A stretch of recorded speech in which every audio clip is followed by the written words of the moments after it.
मैं विनोदानंद झा आपके channel profound truth में आपका हार्दिक अभिनंदन करता हूँ। मित्रों, आज हम चर्चा करेंगे हिमालय की गोद में बर्फीली हवाओं के बीच बादलों से बात करते हुए एक ऐसे स्थान की जहाँ स्वयं महादेव आज भी विराजमान है।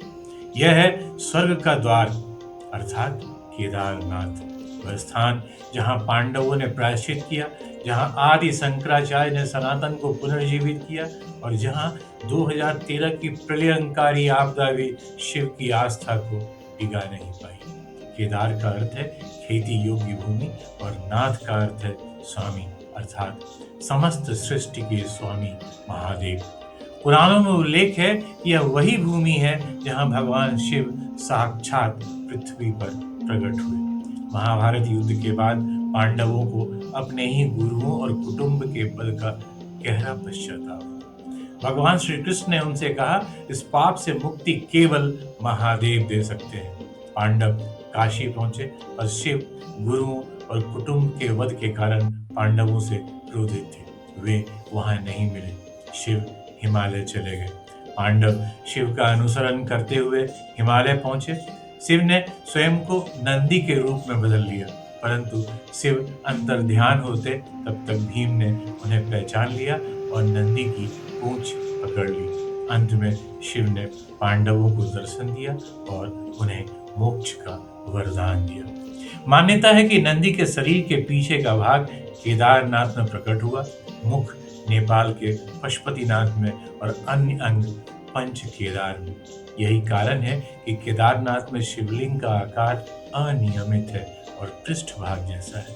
केदार पंच केदार परंपरा का सबसे प्रमुख केंद्र है। केदारनाथ महादेव का पृष्ठभाग है तुंगनाथ भुजाएं, रुद्रनाथ मुख, मध्य महेश्वर नाभि और कल्पेश्वर उनकी जटाएं। धार्मिक विश्वास है कि जब तक पंच केदार पूर्ण न हो शिव दर्शन अधूरा होता है। गर्भगृह में स्वयंभू ज्योतिर्लिंग स्थित है। ज्योतिर्लिंग के आगे के हिस्से पर भगवान गणेश के साथ मां पार्वती का श्री यंत्र भी स्थित है। ज्योतिर्लिंग देखने पर ऐसा लगता है कि वहां प्राकृतिक रूप से यज्ञोपवीत अंकित है। मंदिर के अंदर 4 विशालकाय स्तंभ भी हैं जिन्हें 4 वेदों का प्रतीक माना जाता है। कुछ मान्यताओं के अनुसार केदारनाथ अर्ध ज्योतिर्लिंग है जो नेपाल के पशुपतिनाथ मंदिर को मिलाकर ही पूर्ण होता है। उत्तराखंड में गिरिराज हिमालय की केदार चोटी पर स्थित केदारेश्वर ज्योतिर्लिंग मंदिर देश के 12 ज्योतिर्लिंगों में से एक और 4 धामों में सर्वोच्च है। इन संपूर्ण क्षेत्र को केदारनाथ धाम के नाम से जाना जाता है। केदारनाथ और मोक्ष इनका अन्योन्याश्रय संबंध है। यह स्थान कर्मों के क्षय का केंद्र माना जाता है। शास्त्रों में कहा गया है, केदारम गच्छिदस्तु स याति परमागतिम, अर्थात जो केदारनाथ के दर्शन करता है वह जन्म मरण के बंधन से मुक्त हो जाता है। यह मंदिर पांडवों द्वारा निर्मित कहा जाता है। मंदिर विशाल ग्रेनाइट पत्थरों से बना है जो आपस में इंटरलॉकिंग तकनीक से जुड़े हैं। यह बात आज भी सबसे बड़ा रहस्य है कि 11,755 फीट की ऊंचाई पर ये भारी पत्थर आए कैसे। 6 फुट ऊंचे चबूतरे पर खड़े 85 फीट ऊंचे 187 फीट लंबे और 80 फीट चौड़े मंदिर की दीवारें भी 12 फीट मोटी हैं। मंदिर पूर्वाभिमुख है। गर्भगृह छोटा और अत्यंत शक्तिशाली ऊर्जा का केंद्र। वैज्ञानिकों का मानना है कि यह स्थान टेक्टोनिक प्लेट्स के संगम पर स्थित है जहां पृथ्वी की ऊर्जा ऊपर की ओर प्रवाहित होती है। अद्वैत वेदांत के प्रवर्तक और सनातन धर्म के पुनर्स्थापक आदि शंकराचार्य ने केदारनाथ को पुनर्जीवित किया और 8वीं शताब्दी में इसका पुनर्निर्माण कराया। आदि शंकराचार्य ने 32 वर्ष की अल्पायु में 4 धाम परंपरा स्थापित की और अंत में यहीं समाधि ले ली। उनकी समाधि आज भी मंदिर के पीछे स्थित है और भक्तों की अटूट श्रद्धा का केंद्र है। यहाँ शीतकाल में भारी बर्फबारी होती है। दीपावली महापर्व के बाद भ्रातृ द्वितीया के दिन मंदिर के द्वार बंद कर दिए जाते हैं। जो अखंड दीप उस दिन जलाया जाता है वह 6 माह तक मंदिर के अंदर निरंतर जलता रहता है। पुरोहित ससम्मान पट बनकर भगवान के विग्रह एवं दंडी के साथ पंचमुखी डोली को 6 माह तक पहाड़ के नीचे ऊखी मठ के ओंकारेश्वर मंदिर में ले जाते हैं और पूजा वहीं होती है। 6 माह बाद अक्षय तृतीया को केदारनाथ के कपाट खुलते हैं, तब केदारनाथ की यात्रा आरंभ होती है। 6 माह मंदिर और उसके आसपास कोई नहीं रहता, लेकिन आश्चर्य की बात है कि 6 माह तक यह दीपक अखंड जलता रहता है और पूजा भी निरंतर होती है। मान्यता है कि इस अवधि में देव, यक्ष और गंधर्व शिव की पूजा करते हैं। कपाट खुलने के बाद वैसी की वैसी सफाई मिलती है जैसे कि कपाट बंद करने के समय। केदारनाथ का मंदिर 400 वर्षों तक बर्फ में दबा रहा और जब बर्फ से बाहर निकला तो पूर्णतः सुरक्षित था। देहरादून के Wadia institute of Himalayan geological के वैज्ञानिक विजय जोशी के अनुसार 13वीं शताब्दी से लेकर 17वीं शताब्दी तक अर्थात 400 साल तक एक छोटा हिमयुग आया था, जिसमें हिमालय का एक बड़ा बर्फ क्षेत्र बन गया था। उसमें यह मंदिर भी था।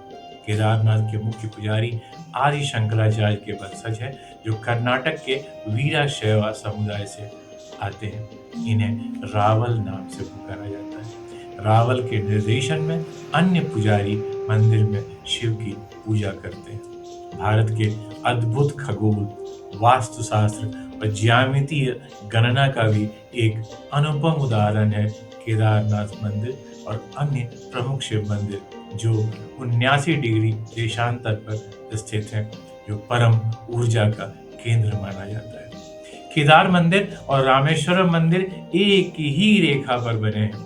इन दोनों मंदिरों के बीच में आंध्र में स्थित श्री कालाहस्ती मंदिर, तमिलनाडु स्थित एकम्बेश्वर मंदिर, अरुणाचलेश्वर मंदिर और जम्बुकेश्वर मंदिर एक ही रेखा अर्थात 79 डिग्री पूर्वी देशांतर पर स्थित है।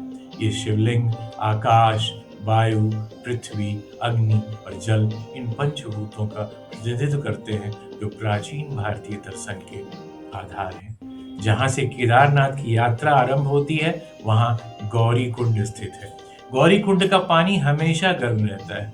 यहाँ स्नान करने के बाद ही केदारनाथ की यात्रा आरंभ होती है। इस कुंड को लेकर मान्यता है कि इस कुंड के पास माता पार्वती ने भगवान शिव को पति रूप में पाने के लिए तपस्या की थी। केदारनाथ मंदिर के पास एक रेतस नामक कुंड है।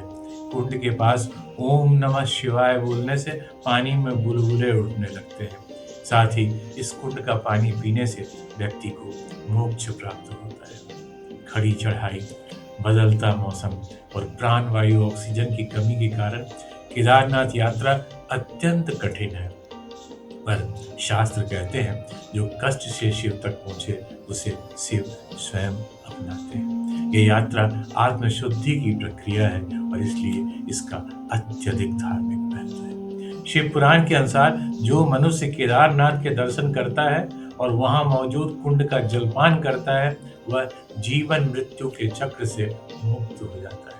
मान्यता है कि केदारनाथ से सीधा आध्यात्मिक मार्ग कैलाश मानसरोवर तक जाता है, इसीलिए केदारनाथ को धरती का कैलाश कहा जाता है।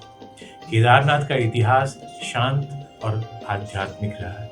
यह क्षेत्र अत्यंत दुर्गम होने के कारण राजनीतिक सत्ता से लगभग अलग रहा। यहाँ किसी सैन्य आक्रमण का उल्लेख नहीं मिलता, लेकिन प्राकृतिक चुनौतियां हमेशा से बनी रही हैं। 1803 के गढ़वाल कुमाऊं भूकंप से वर्तमान उत्तराखंड क्षेत्र में भारी तबाही हुई थी।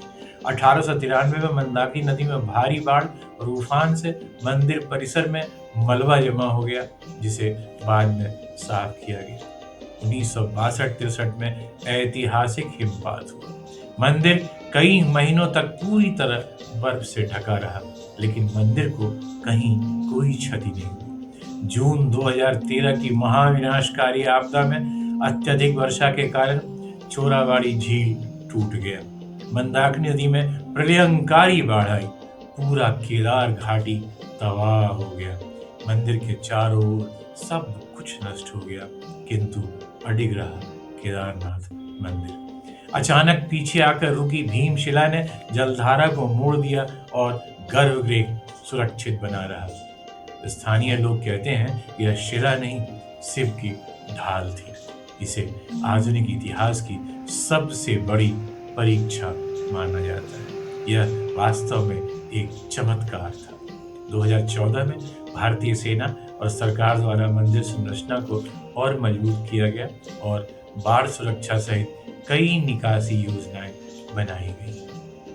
मित्रों, केदारनाथ कोई स्थान नहीं है, यह अनुभूति है, आत्मानुभूति। यह वह जगह है जहाँ अहंकार गल जाता है। कुरुक्षेत्र युद्ध के बाद पराक्रमी विजेताओं ने अपना सर्वस्व यहाँ शिव के चरणों में समर्पित कर दिया। शास्त्रों में भी कहा गया है, केदार दर्शनात् मुक्ति। यहाँ दर्शन से जन्म और मरण का बंधन टूटता है। मृत्यु के बाद शिवलोक की प्राप्ति होती है। यहाँ मानव आत्मा शिव से संवाद करती है। केदारनाथ में आरंभ और अंत एक साथ आकर मिलते हैं। यहाँ दुखी मन को शांति मिलती है और मुक्ति के द्वार का मार्ग शुरू होता है। ओम नमः शिवाय। यदि आपको ये वीडियो पसंद आया हो तो लाइक जरूर करें, शेयर करें और शिव की कथा बांटने से पुण्य बढ़ता है, इसलिए इसे आगे बढ़ाएं। कृपया अपने विचार हमें कमेंट बॉक्स में अवश्य दें।